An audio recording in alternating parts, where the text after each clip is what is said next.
Okay, let's unpack this. Think about that person who really helped you get from point A to point B. Maybe it was a career thing, learning a new skill, or just, figuring out a tricky situation. Yeah. That kind of guidance that just felt, well, transformative. That's really the power we're talking about with effective mentoring. It really is. And it's often less about just handing over answers, isn't it? It's more about helping someone find their own way forward, sort of unlocking their potential, not just telling them what to do. Yes. And that's precisely what we're diving into today. This deep dive, it's specifically built from your source material, a really insightful professional reflection report on becoming an effective mentor. And this report, it really goes beyond just the general fuzzy idea of mentoring. It lays out a pretty clear roadmap. The core components, the strategies, the actual nuts and bolts process that can make these relationships genuinely impactful. So our mission today is to pull out those key insights for you. We want to explore the definitions which are crucial, the absolute foundation of trust. Definitely. How formal mentoring can actually be structured, some practical tools you can use, and we'll even walk through a real-world case study from the report. See it all in action. Yeah, the goal is really to give you a clearer, much more actionable picture of what effective mentoring looks like and feels like. Right. Whether you're maybe looking for a mentor right now, thinking about becoming one, or honestly just trying to get a better handle on growth dynamics in any professional relationship. Absolutely. This framework is incredibly valuable across the board. Okay, so let's start right where the report does, the absolute basics. We tend to throw around words like mentor, coach, supervisor pretty loosely sometimes. We do. But this source draws a really clear, important line between them. Why is getting these definitions right so critical right at the start? Well, because if you don't really know what kind of support you need or what kind you're offering, things can get misaligned pretty quickly. Expectations might not match reality. Right. Disappointment waiting to happen. Exactly. So the report gives us these three distinct roles. First, the mentor. This is your long-term guide. Right. Their support is developmental. It's built on their broad experience, their insights, often covering different parts of someone's professional journey. It's not just about one task. Like that example of a senior researcher helping a new PhD student, not just with a specific project, but navigating, the whole academic world, publishing, networking. Finding their voice in the field. Exactly. Yeah. It's holistic. Got it. Then you've got the coach. Now, their focus is much more targeted. Right. Think performance improvement, specific skills, often short-term goals. It's usually grounded in skill-based instruction. So more like a team leader working with someone specifically on improving their presentation skills for that upcoming meeting. Yeah. Tactical. Immediate. Precisely. Focused. And finally, the supervisor. This is the most, hierarchical role of the three. A boss. Pretty much. Their main focus is overseeing tasks, making sure rules are followed, and they're directly responsible for the results, for the outcomes. That's your classic manager, setting deadlines, making sure the product team hits its targets. It's really about organizational goals and accountability. Exactly. And the report has this great little comparison table that highlights these differences clearly. It looks at the focus growth for mentor, performance for coach, results for supervisor. Wow. The relationship type, often voluntary for mentoring, more structured for coaching, definitely hierarchical for supervising. Okay. And the duration, generally long-term for mentoring, shorter term for coaching, and kind of continuous oversight for supervision. Just understanding those distinctions helps you frame the relationship correctly right from the beginning. That table sounds like a really useful mental checklist. Like, what kind of help do I really need here? Or what am I trying to provide? Exactly. And speaking of understanding the person you're helping, the report introduces this really interesting tool, the Mentee classification matrix. Yes. This is where it gets really practical. Because the report argues pretty strongly that effective mentoring isn't some one-size-fits-all deal. Right. Your style as a mentor really needs to adapt based on where the mentee is at, specifically looking at their level of competence and their level of confidence. Okay, tell us more about this matrix. How do those two things, competence and confidence, shapes the mentor's approach? So imagine a grid, 4 quadrants. Each one suggests a different style. If you have a mentee with low competence and low confidence, think maybe a fresh graduate just starting out. Okay, yeah, feeling a bit overwhelmed. Right. They need quite a bit of direct instruction, but also reassurance. The report suggests, starting with a coach style here, you're building those foundational skills and their belief they can do it. That makes total sense. They need the how-to and the you can. What about the flip side? Someone with really high competence, but maybe surprisingly, low confidence.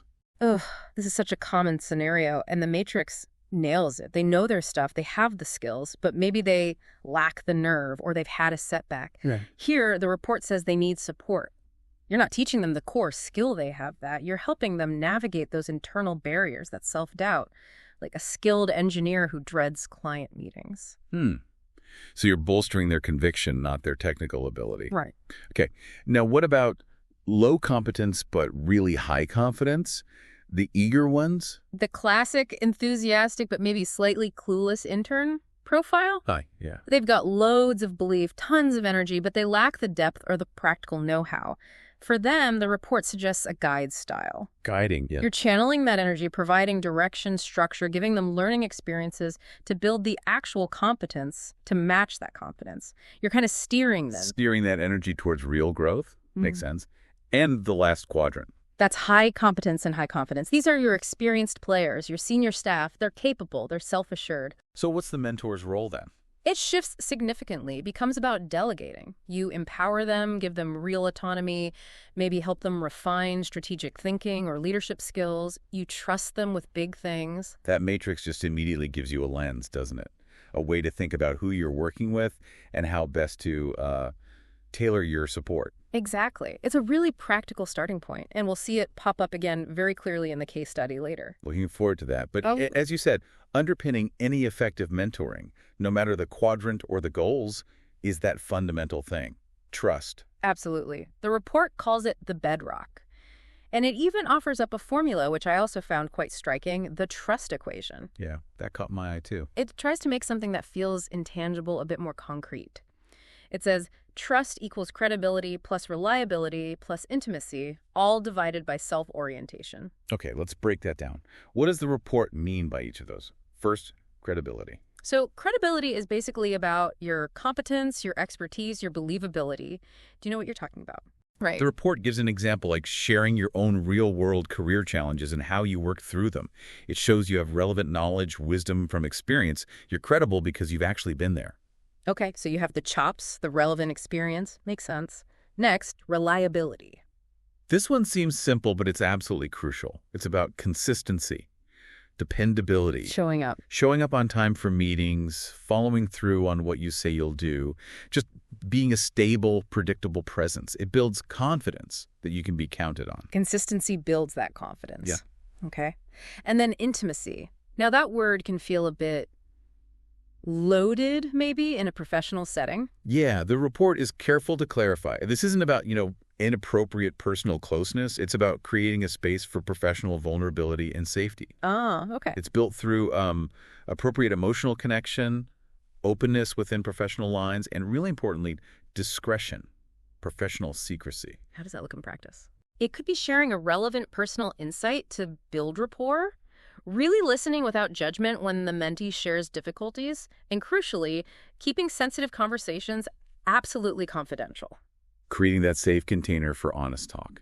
Right. Got it. And then the divisor, the thing that reduces trust, self-orientation. Yeah, this is the big one that works against trust. It's basically the extent to which you seem focused on your own gain, your own agenda, your own recognition, rather than the mentees. The report uses that classic negative example, the team member who takes all the credit for group work. If a mentee senses, even subtly, that your primary focus is what you're getting out of this, that denominator goes up and overall trust just tanks. Wow, that's powerful. It really highlights that being a trustworthy mentor isn't just about skills or reliability. It's fundamentally about genuinely putting the other person's growth first. Your intention matters. It really points to the character involved, doesn't it? And while character is absolutely key, structure helps too. The report lays out a pretty clear 4-stage formal mentoring process. Right. Structure provides a pathway. So a structured journey, what's the first step? Step 1 is negotiating expectations. This is so vital right at the beginning. It's where the mentor and mentee sit down and agree on roles, frequency of meetings, communication preferences, boundaries, all that groundwork. Like that PhD student and mentor example. Yeah. Maybe agreeing on weekly check-ins, using a shared tracker, being flexible if lab work runs late, but always maintaining respectful communication, setting the rules of engagement. Exactly, getting on the same page.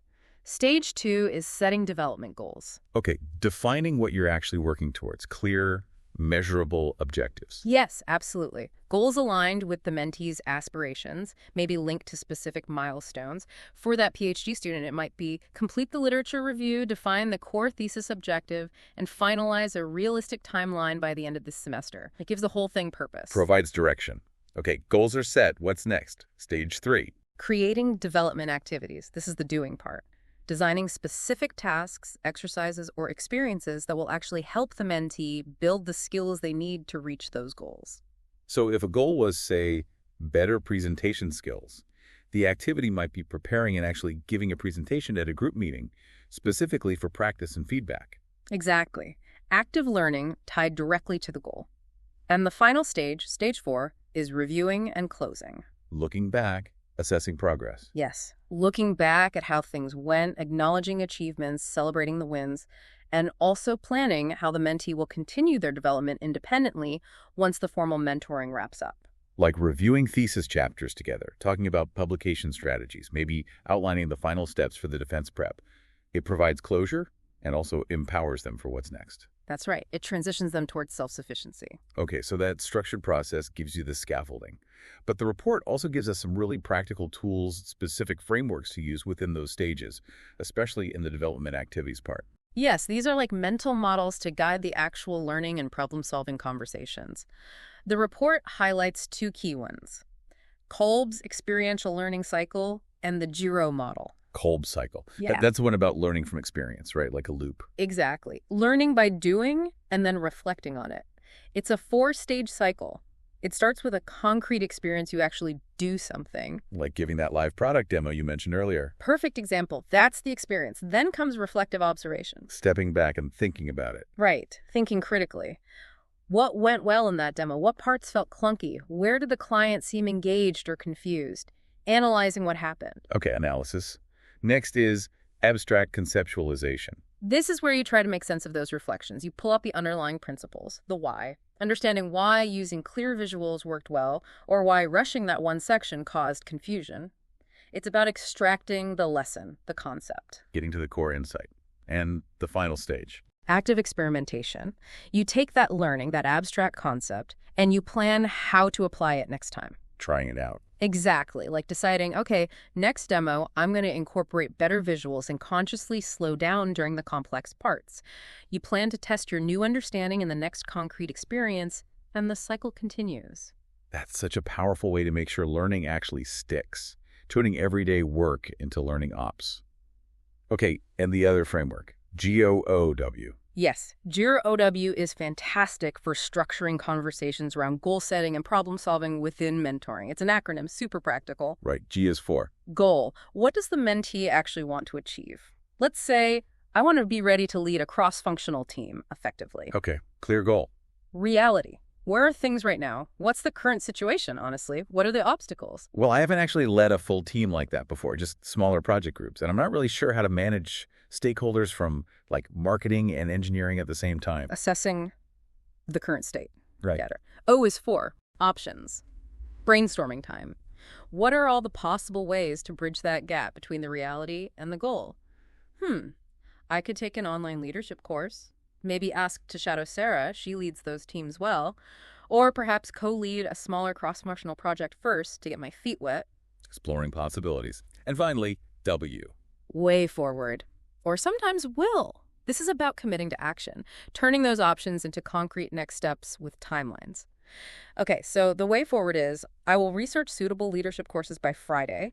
I will talk to my manager next week about potential co-leading opportunities. And I will ask Sarah for a quick chat about her experience. It provides that clear action plan. Exactly. These frameworks, Kolb and GOW, they give structure to the conversation itself, making sure you move from just talking about things to actually defining actions and learning. They really make the whole process of guidance feel much more tangible, less abstract. And the report, as you mentioned, pulls all of it together beautifully in that specific case study. Dr. Arvind and his PhD student, Kavya. Yes, this is where we see all these concepts. The matrix, trust, the process, the frameworks really come alive in a real relationship. Dr. Arvin, an assistant professor in electrical engineering, starts mentoring Kavya, who's brand new to the PhD program, focusing on wireless communication systems. And the report specifically notes Kavya arrived with tons of enthusiasm, very high confidence, but pretty limited practical research experience. So, going back to our matrix. Boom. Low competence, high confidence. Right. So Dr. Arvind, seeing this, consciously adopted the guide style, just as the matrix would suggest. His role was to channel her enthusiasm, provide that structure, and build her foundational competence. And it sounds like they really followed that formal mentoring process we talked about, starting with negotiating expectations. Absolutely. They set up those regular weekly check-ins, used a shared tracker for transparency, agreed on open communication both ways, and clearly defined the boundaries. Dr. Arvin would guide, offer resources, but Kavya owned her progress. Okay, clear roles, then setting goals. Yes, they had very specific initial goals, like that one about the literature review, defining the objective, getting the timeline set for the thesis to keep the thesis on track, as the report puts it. Practical, near-term goals. Right. But they also documented her longer-term aspirations, publishing in a top-tier journal, eventually leading her own research group. Kept the big picture in mind, too. And then creating activities to help her actually meet those goals, presumably using those frameworks. Exactly. This is where Kolb's cycle really shone. To build her core technical skills, Dr. Arvin had her replicate a complex simulation model, a MATLAB model, from a key research paper. That was the concrete experience. Okay, diving in. Naturally, she hit roadblocks. She documented her challenges, what wasn't working, her observations. That's the reflective observation. Then Dr. Arvin stepped in. He didn't just fix it. He explained the underlying theories she was missing, helped her troubleshoot the abstract conceptualization. Building the understanding. Right. And then Kavya took that deeper understanding and applied it, revising her approach and eventually successfully running the model. That's the active experimentation, the cycle completed. You can really see Kolb in action there. Learning by doing, reflecting, understanding why, and then applying it again. What about her bigger goal, publishing? That's where they brought in the GROW model, her goal. Publication, leadership, the reality. Zero experience in academic writing or the publication process. Big gap. Yep. So they brainstormed options. Specific writing workshops, research communication courses she could take, maybe co-authoring a paper with a senior student first. Exploring paths. And her way forward became concrete.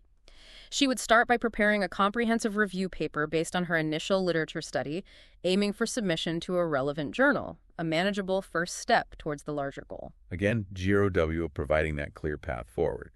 And woven through all of this structured process and activity, how is trust being built between them? The report highlights how Dr. Arvin actively demonstrated the elements of the trust equation. His credibility was clear from his expertise, but also from sharing his own, relatable struggles from his PhD journey. Made him human. Yeah. His reliability was rock solid. He was always there for the scheduled meetings, always followed through on action items they discussed. Very dependable. Okay. Intimacy, in that professional sense, was built because he created a really safe, non-judgmental space. Kavya felt comfortable talking about where she was stuck, her uncertainties, and he kept it confidential. That safe space. Crucial. Absolutely. And maybe most importantly, his self-orientation was clearly low. Everything he did seemed genuinely focused on Kavya's development and success, not just ticking a box or getting a publication out. He really invested in her growth. He did. It wasn't just about following steps. It was about building that genuine relationship. Yeah, and the result for Kavya. What was the transformation? The report describes a really significant shift. She went from being this enthusiastic but frankly quite green student into a genuinely capable, much more independent researcher. Her confidence, which was high initially, became properly grounded in real competence. Wow. That's the ideal outcome. It really is. Yep. And interestingly, she even started co-mentoring a more junior student later on, effectively stepping into that delegate role herself, paying it forward. Oh, that's fantastic. And what about Dr. Arvin? What did he get out of it? That's also a key point in the report. The experience was really profound for him, too. It apparently reignited his own passion for his work, for research and teaching. Mm-hmm. He realized, the report says, that mentoring wasn't just about imparting knowledge. It was about nurturing potential and finding this deep satisfaction in seeing someone else succeed and grow. That case study really does tie it all together perfectly. Yeah. It shows how structured mentoring, when it's built on trust and tailored carefully, can be just incredibly transformative for both people. Absolutely. A powerful illustration. So we really covered a lot of ground today, diving deep into this report. We've clarified those key definitions: mentor, coach, supervisor. Yep. We explored that really useful mentee classification matrix for understanding needs. We broke down the trust equation: credibility, reliability, intimacy, self-orientation. We walked through the 4 stages of a formal mentoring process, from negotiating expectations to review and closing, and looked at those practical frameworks, Kolb and Giro for guiding the actual learning. And crucially, we saw how all those pieces came together in the real-world story of Dr. Arvind and Kavya, showing that progression from guidance to genuine mutual growth. Yeah, this really wasn't just abstract theory. The report provides essentially a practical map for you, the listener, whether you're thinking about finding a mentor, becoming one, or just improving how you support growth in the people around you. These principles really apply. They give you both the what, the components, and the how, the process and tools for building truly effective developmental relationships. And the report finishes with this thought that kind of elevates the whole discussion, I think. It moves beyond just the models and the frameworks. It says, quite simply, to become a great mentor, you must first strive to be a good human being. That really brings it back to basics, doesn't it? It shifts the focus from pure technique to the fundamental character, the empathy, the integrity required. Absolutely. So that's the thought we want to leave you with today. What does that statement really mean? In the context of guiding another person's development, what does it imply about the underlying values, the kind of presence you need to bring to build that trust and truly help someone reach their potential? Yeah, definitely something worth pondering as you think about the role of mentoring in your own professional life.